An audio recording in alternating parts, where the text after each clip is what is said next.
Marketing Savvy, and today I'm going to be going over some common questions that you will be asked if you are asked to meet with an agent. And I know this time with the writer strike, things seem to be a little slow, but let me tell you, agents are still taking submissions and they are still contacting people.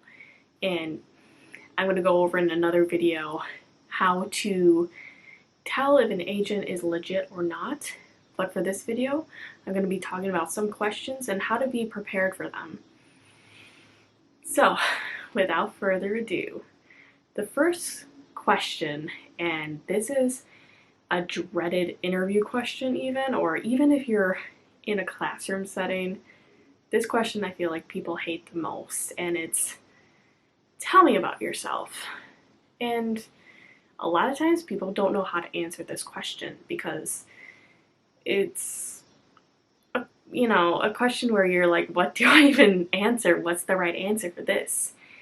And for this question, I would answer with, well, I am an actor, singer, model, dancer, musician, whatever instrument you play, as the first part of your question, and all of the different categories of what you are. And the second part, you could just ease into something you do on your free time. Like an example, if you like nature photography, just mention that and some recent projects or photography pictures you've taken. I know that sounds a little weird, but like certain photographs you've taken, or if you really like pottery, that relaxes you, talk about pottery. I would just balance out the question is, first part, this is what I am, this is what you could make money off me for. And then the second part is what I do, I'm a human being, this is what I do to calm down, this is what I do to have fun.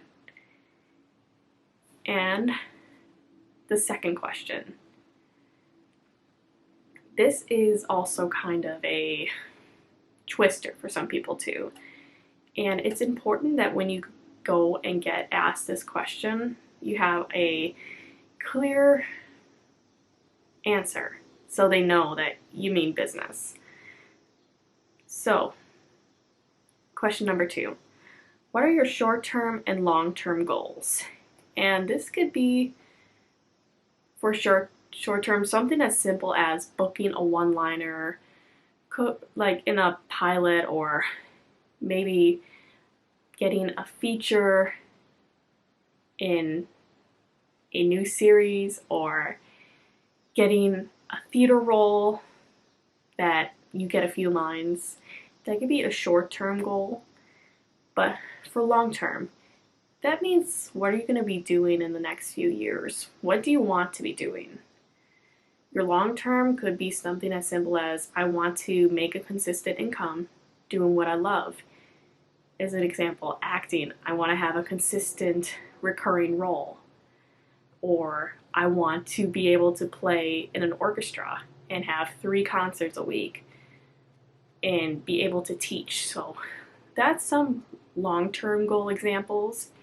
And even if you don't know, just have something that you could say. The agent's probably going to forget anyways, but just so you come in confident. And this one is one of my favorites because this, you could tailor it to yourself when you go in. So this could be when they ask you, what are you currently watching on Netflix, Hulu, and what are your favorite movies, TV shows? Be as genuine as you can, but also watch TV and see what roles you fit into. Have friends ask friends, what do they see you as? What shows do they see you in? When you do that, you're able to get a grip, and then when you go in to meet with an agent, you could be like, well, I love Euphoria. Like, that's an example. Even though maybe you watch a few episodes, but just so the agent knows, oh, I could place Stacy in that role. I could get Jared called into the room for that role. So it's good that you just kind of do your research, know what you're going to be called in for or want to be called in for, and say those shows so the agent knows where to put you on their roster.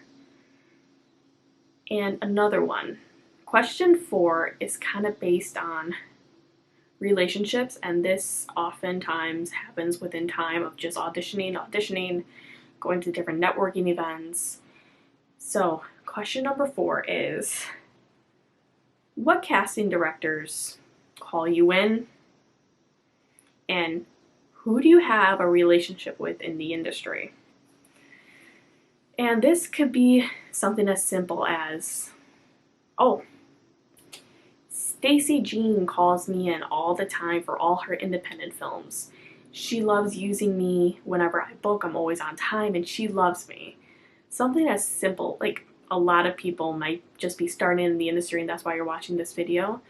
So it could be something else as simple as, I attended Bob Beatles' dance class and he told me that I am one of the best dancers he has ever met.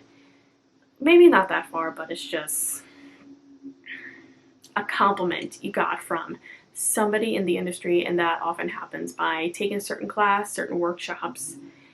I know in New York they have the Growing Studio and they have a lot of different casting directors. LA, I think there is a few people, I could put that in the description below, who has different actor workshops and casting directors coming in. And I know I'm not the biggest fan of paying to get to know people, but sometimes if you're looking to get representation, you'll go to these workshops where they'll prep you with an audition and you'll go in and you'll have that relationship. So that's also something you could do. But otherwise, what you could do is go on Actors Access and start submitting yourself. And when you submit yourself, whatever agent calls you, not agent, casting director calls you in, you already have that relationship. You submitted yourself on Actors Access and that casting director called you in. So that is something you can say. Even if you got called in twice, once, you could say, well, Stacy Jean called me in for Euphoria and she called me in again for another role. That's still simple enough of a relationship. And even with one audition, you could say, I got called in, or I get called in by this casting director for younger roles. It's a little bit of a white lie, even if you have one audition from that casting director, just so you have something to talk about, so they know that, okay, this person gets called in on their own. They are going to get called in with me. So that is definitely something that's going to put you a leg up compared to some other people that they might be seeing. Oh, and this comes to number 5. What roles do you go out for? Who on TV or film could you step in for right now? And that could be something as simple of like saying, well, I see myself as, I'll just throw something out there, Margot Robbie. I have a very versatile acting range. I am able to switch roles. I'm able to have vulnerability. I'm able to be present. Something as simple as that. You don't have to keep it long. Just be sure to talk about the sweet spots. Just where they could possibly start submitting you. Like, okay, for Margot Robbie's films, okay, I'm going to start submitting her for doll films. I'm going to start submitting her for maybe some superhero films because, you know, maybe she could be the next Harley Quinn. So you never know. It's just giving them an idea in their head where they could place you. And for this video, I know this is just a lot to chew based on what I already said. What is your dream role? Whose career would you love to have?